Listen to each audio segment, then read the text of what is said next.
Bayangkan, di sebuah pagi cerah di Yogyakarta, suasana pendopo sederhana itu penuh dengan senyum dan mata yang berbinar. Pak Wito, 72 tahun, mengenakan setelan jas abu-abu yang sudah rapi disetrika, sementara Bu Sri, 74 tahun, tersipu di balik kebaya hijau. Bukan pesta pernikahan mewah, tapi suasananya hangat, dihadiri keluarga dekat, sahabat lama, dan tetangga yang sudah mengenal mereka puluhan tahun. Tak sedikit yang berbisik, masih sempat ya, di usia segini menikah lagi. Ada nada heran, ada juga nada kagum. Yang menarik, cerita mereka bukan hanya soal cinta. Setelah bertahun-tahun hidup sendiri, Pak Wito menduda di usia 60 tahun, Bu Sri menjanda di usia 58 tahun, mereka memutuskan untuk mengikat janji di usia senja. Dan ternyata, keputusan itu bukan sekadar urusan hati, tapi juga menyentuh urusan kesehatan, kebahagiaan, bahkan makna hidup. Data dari Harvard Study of Adult Development yang sudah berjalan lebih dari 80 tahun menunjukkan bahwa hubungan sosial yang kuat, termasuk pernikahan, bisa meningkatkan umur panjang dan kesehatan mental. Artinya, jatuh cinta di usia lansia bukanlah mimpi muda yang ketinggalan zaman, tapi bagian dari resep umur panjang. Tapi di balik cerita manis ini, ada sisi yang jarang dibicarakan. Tidak semua pernikahan kedua di usia lanjut berjalan mulus. Ada yang berujung konflik keluarga, masalah keuangan, hingga kesehatan yang menurun karena stres. Jika langkahnya salah, justru hidup bisa terasa lebih rumit. Dan disinilah kita akan membahas 7 langkah ilmiah yang bisa Anda lakukan agar pernikahan kedua di usia 70 benar-benar menjadi sumber kesehatan dan makna, bukan sumber masalah. Langkah 1, persiapan mental emosi. Pak Ahmad, 75 tahun, dari Semarang, adalah contoh nyata bahwa menikah lagi setelah bertahun-tahun sendiri bukanlah keputusan yang mudah. Setelah istrinya meninggal di tahun 2005, ia sempat menutup diri dari hubungan baru. Saya pikir, sudah cukup. Hidup tinggal dijalani saja, katanya. Namun, rasa kesepian mulai menghampiri. Menurut penelitian dari Universitas Indonesia, 68% lansia yang hidup sendiri mengalami tingkat kesepian tinggi yang dapat memicu penurunan fungsi kognitif dan depresi. Kesiapan mental berarti Anda harus berdamai dengan masa lalu. Jangan membandingkan pasangan baru dengan pasangan lama, apalagi menjadikan hubungan ini sebagai pelarian dari kesepian semata. Dokter psikologi lansia merekomendasikan teknik mindfulness sederhana. Setiap pagi, duduklah tenang, tarik napas dalam, lalu sebutkan 3 hal yang Anda syukuri. Latihan ini, jika dilakukan rutin selama 30 hari, terbukti menurunkan tingkat stres pada lansia hingga 23%. Dan di sini saya ingin memastikan Anda benar-benar menyimak, karena langkah pertama ini adalah pondasi untuk semua langkah selanjutnya. Kalau Anda masih bersama saya sampai di sini, ketik nomor 2 di kolom komentar. Jangan lupa like, subscribe, dan share channel Kebijaksanaan Lansia, supaya lebih banyak teman seusia kita yang bisa belajar cara membangun kebahagiaan di usia senja. Langkah 2, menjaga kesehatan fisik, gaya hidup. Bu Ratna, 68 tahun, Bandung, menikah lagi di usia 66 tahun. Tapi ia punya satu prinsip, kalau saya mau hidup bahagia dengan pasangan baru, saya harus sehat dulu. Ia rajin berjalan pagi, menjaga kesehatan kaki agar tetap kuat, mengatur pola makan, dan minum cukup air setiap hari. Penelitian dari National Institute on Aging menunjukkan bahwa lansia yang menjaga kebugaran fisik punya risiko 40% lebih rendah mengalami komplikasi kesehatan setelah menikah kembali. Kesehatan fisik ini termasuk mengatur makanan yang masuk ke tubuh. Usia boleh bertambah, tapi kebutuhan nutrisi tetap harus seimbang, protein tanpa lemak, sayuran hijau, buah segar, dan air putih minimal 8 gelas sehari. Minum cukup air membantu melancarkan metabolisme dan menjaga tekanan darah tetap stabil.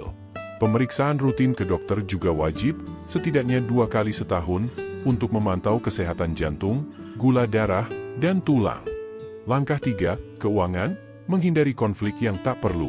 Banyak orang berpikir bahwa di usia 70 tahun ke atas, masalah keuangan sudah tak lagi menjadi persoalan besar. Faktanya, justru di usia ini, setiap rupiah memiliki arti penting. Pasangan lansia di Surabaya, Pak Budi, 73 tahun, dan Bu Ningsih, 70 tahun, adalah contoh yang belajar dari pengalaman. Sebelum menikah, Mereka duduk di ruang tamu rumah Pak Budi, membuka buku tabungan, daftar aset, bahkan rincian biaya kesehatan masing-masing. Mereka sadar, jika hal ini dibiarkan menggantung, potensi konflik bisa muncul, terutama dengan anak atau cucu. Data dari Otoritas Jasa Keuangan, OJK, tahun 2022 menunjukkan bahwa 52% lansia di Indonesia tidak memiliki rencana keuangan jelas setelah menikah lagi, dan ini sering memicu ketegangan keluarga. Karena itu, ada beberapa hal yang wajib dibahas secara terbuka sebelum akad nikah. 1. Sumber penghasilan, pensiun, investasi, atau tabungan. 2. Aset pribadi, rumah, tanah, kendaraan, dan cara penggunaannya setelah menikah. 3. Pengeluaran rutin, kebutuhan harian, perawatan kesehatan, dan rekreasi. Dana darurat, minimal setara 6 bulan pengeluaran, untuk mengantisipasi sakit atau keadaan mendesak. Prinsipnya sederhana, kejelasan hari ini adalah ketenangan di masa depan. Mengabaikan pembahasan ini bisa membuat cinta yang manis berubah pahit hanya karena uang. Langkah 4. Hubungan sosial, merangkul, bukan menyingkirkan. Pernikahan kedua di usia senja seringkali membawa dinamika sosial yang rumit. Anak-anak mungkin khawatir, cucu merasa bingung, bahkan tetangga bisa salah paham. Pasangan dari Yogyakarta, Bu Ratih, 69 tahun, dan Pak Darman, 71 tahun, mengantisipasi ini dengan melibatkan keluarga sejak awal. Sebulan sebelum menikah, mereka mengundang semua anak dan cucu untuk makan siang bersama. Di sana, mereka menjelaskan alasan menikah, harapan masa depan, dan menegaskan bahwa hubungan dengan anak cucu tetap prioritas. Penelitian dari American Psychological Association menyebutkan bahwa dukungan sosial yang kuat dapat menurunkan tingkat stres hingga 26% pada lansia. Artinya, menjaga koneksi dengan keluarga dan teman bukan sekadar hal manis, tapi kebutuhan kesehatan mental. Beberapa cara praktis untuk menjaga hubungan sosial tetap sehat setelah menikah lagi. 1. Jadwalkan makan bersama keluarga minimal sebulan sekali. 2. Tetap hadir di acara penting anak dan cucu. 3. Libatkan pasangan baru dalam kegiatan komunitas atau pertemuan warga. 4. Hindari bahasa yang membuat pihak lain merasa tergantikan. Kalau Anda masih menyimak sampai di sini, tulis nomor 4 di komentar, lalu like, subscribe, dan share channel Kebijaksanaan Lansia. Langkah ini mungkin terdengar sederhana, tapi efeknya bisa membuat pernikahan Anda lebih diterima, bukan dipertentangkan. Langkah 5. Legal. Mengamankan hak dan menghindari perselisihan. Banyak pasangan lansia yang menikah lagi mengira urusan hukum itu terlalu ribet, atau nggak perlu dibahas, nanti saja kalau ada masalah. Padahal, mengabaikan hal ini sama saja seperti berlayar tanpa peta, terlihat tenang di awal, tapi bisa terjebak badai besar di tengah perjalanan.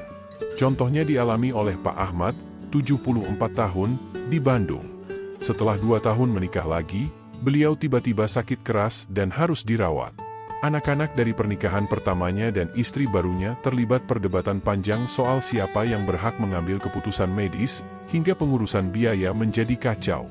Semua ini terjadi karena tidak ada perjanjian atau dokumen hukum yang jelas sejak awal. Menurut data Kementerian Hukum dan HAM, 2023, lebih dari 40% sengketa warisan dan hak perdata yang melibatkan lansia di Indonesia berasal dari pernikahan kedua yang tanpa perjanjian legal tertulis. Jadi, apa yang sebaiknya dilakukan?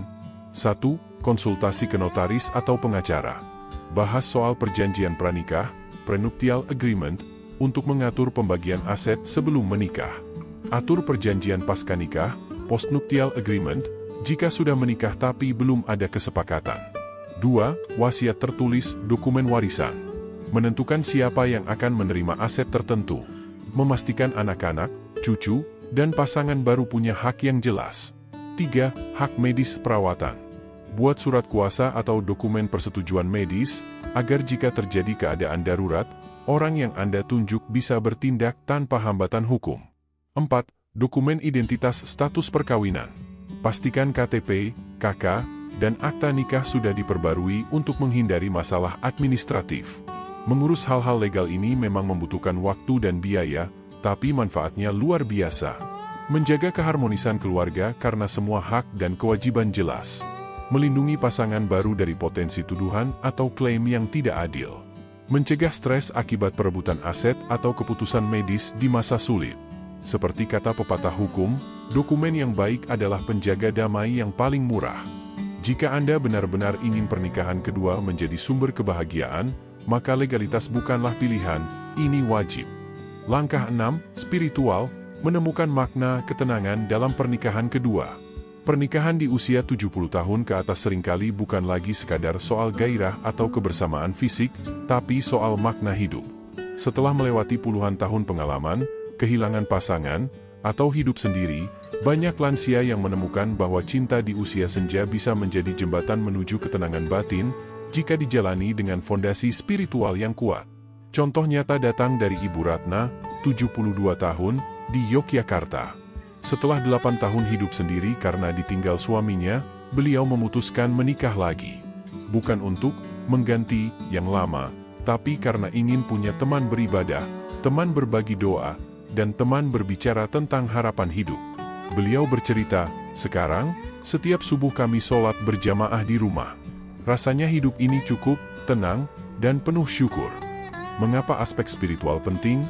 Menurut penelitian dari Journal of Aging and Spirituality, 2021, lansia yang memiliki kegiatan spiritual atau keagamaan bersama pasangan menunjukkan tingkat depresi 28% lebih rendah dan kepuasan hidup 35% lebih tinggi dibanding mereka yang tidak memiliki aktivitas spiritual bersama. Spiritualitas membantu pasangan. 1. Menerima perbedaan dengan lapang dada. 2. Memaknai konflik sebagai ujian, bukan ancaman. 3. Menjaga tujuan bersama di atas ego pribadi.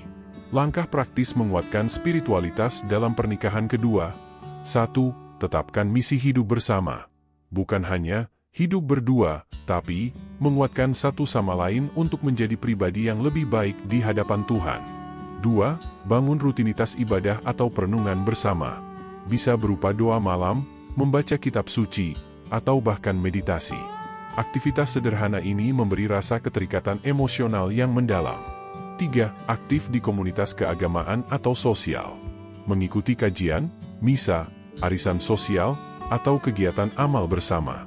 Hal ini menambah lingkaran dukungan sosial sekaligus memperkuat tujuan hidup. 4. Belajar meminta maaf dan memaafkan dengan ikhlas.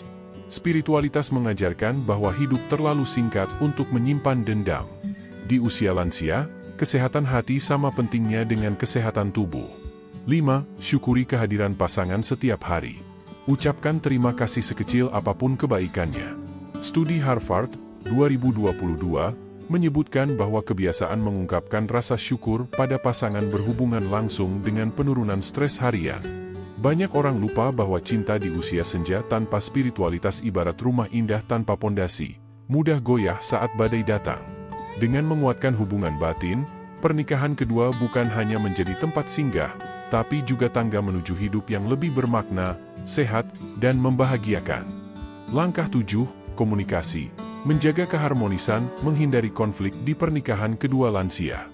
Di usia 70 tahun ke atas, komunikasi bukan lagi sekadar bertukar kata, tapi cara menjaga hati dan membangun rasa aman.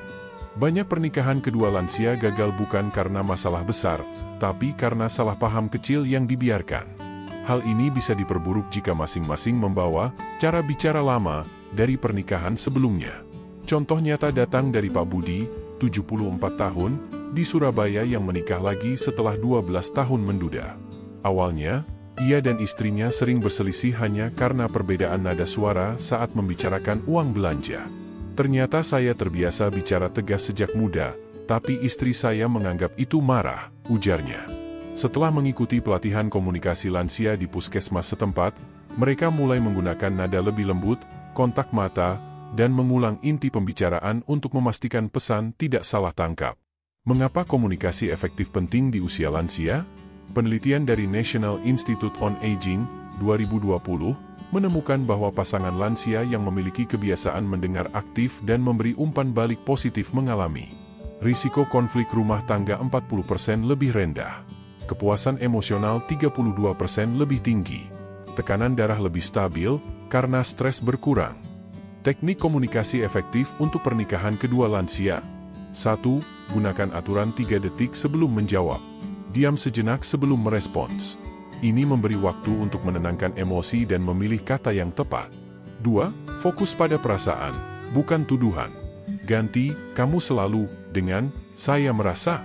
Contoh, saya merasa khawatir jika kita terlalu banyak pengeluaran, lebih baik daripada "kamu boros". 3. Dengarkan dengan tanda fisik. Anggukan kepala, tatap mata, atau sentuh tangan pasangan saat dia bicara. Studi UCLA 2019 menyebutkan bahwa sentuhan fisik saat mendengarkan meningkatkan rasa dipahami hingga 50%. 4. Jadwalkan waktu bicara santai.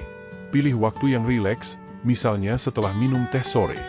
Hindari membicarakan hal penting saat salah satu sedang lelah atau sakit. 5. Gunakan humor ringan. Humor bisa mencairkan suasana, menurunkan tensi, dan membuat pesan lebih mudah diterima. Tapi ingat, pastikan humor tidak menyentuh hal sensitif pasangan. 6. Selesaikan masalah sebelum tidur. Prinsip ini membantu mencegah dendam dan tidur dengan hati berat. 7. Evaluasi berkala. Setiap 1-2 bulan, tanyakan pada pasangan, apa yang bisa saya perbaiki agar kita lebih nyaman. Komunikasi yang sehat di usia senja adalah tentang saling memahami, bukan saling mengalahkan. Dengan menerapkan teknik di atas, pasangan lansia yang menikah kedua kali bisa mengurangi drama, memperpanjang rasa sayang, dan menjaga kesehatan mental, karena hati yang damai adalah fondasi hidup yang lebih panjang dan berkualitas. Kesimpulan akhir, menutup perjalanan dengan hati tenang dan cinta yang terjaga. Sampai di sini, kita sudah membahas 7 langkah ilmiah agar pernikahan kedua di usia 70 tahun ke atas menjadi sumber kesehatan, kebahagiaan, dan makna. Mulai dari persiapan mental, menjaga kesehatan fisik, menata keuangan, membangun dukungan sosial, mengatur legalitas, memperkuat spiritualitas, hingga menumbuhkan komunikasi yang sehat. Semua ini bukan hanya teori, tapi kombinasi antara pengalaman nyata para lansia di berbagai kota, riset ilmiah yang terpercaya, dan strategi praktis yang bisa langsung dipraktikkan. Pernikahan di usia senja bukan sekadar melanjutkan hidup bersama seseorang, tapi tentang memberi warna baru pada sisa perjalanan hidup. Cinta yang datang di masa ini punya rasa yang berbeda, lebih tenang, lebih dalam, dan lebih penuh syukur. Jika langkah-langkah ini Anda jalani dengan hati terbuka, Anda tidak hanya mendapatkan pasangan hidup, tapi juga teman sejiwa yang menjaga Anda di masa-masa paling berharga. Ingat, usia hanyalah angka. Yang menentukan kualitas hidup adalah bagaimana kita mengisinya. Anda bisa memilih untuk menua dengan kesepian, atau menua dengan cinta yang membuat hati berbunga setiap hari. Jika tubuh dijaga dengan makanan sehat, cukup minum air, kaki tetap aktif bergerak, pikiran diisi dengan rasa syukur, dan hati terbuka untuk berbagi, maka setiap hari setelah menikah bisa menjadi hari yang penuh tawa, doa, dan pelukan hangat. Bagi Anda yang saat ini sedang ragu karena anak menolak, keluarga belum setuju, atau takut akan masalah keuangan dan kesehatan, tanyakan pada diri sendiri, apakah saya ingin menghabiskan sisa tahun hidup saya dengan hati yang penuh atau dengan penyesalan karena tidak mencoba? Hidup hanya sekali, dan setiap momen berharga di usia senja adalah hadiah yang tidak ternilai. Jika Anda sudah menyimak sampai di bagian akhir ini, saya ingin mengajak Anda untuk menulis di kolom komentar kata nomor 7 sebagai tanda bahwa Anda berkomitmen menjaga cinta dan kesehatan di usia senja. Jangan lupa like, subscribe, dan share video ini di channel Kebijaksanaan Lansia supaya lebih banyak orang tua di luar sana mendapatkan panduan dan semangat yang sama. Siapa tahu, dengan satu klik Anda, ada pasangan lansia yang mendapatkan keberanian untuk memulai hidup baru yang lebih membahagiakan. Karena pada akhirnya, hidup yang mulia di usia senja bukan tentang berapa lama kita hidup, tapi seberapa dalam kita mencintai dan dicintai.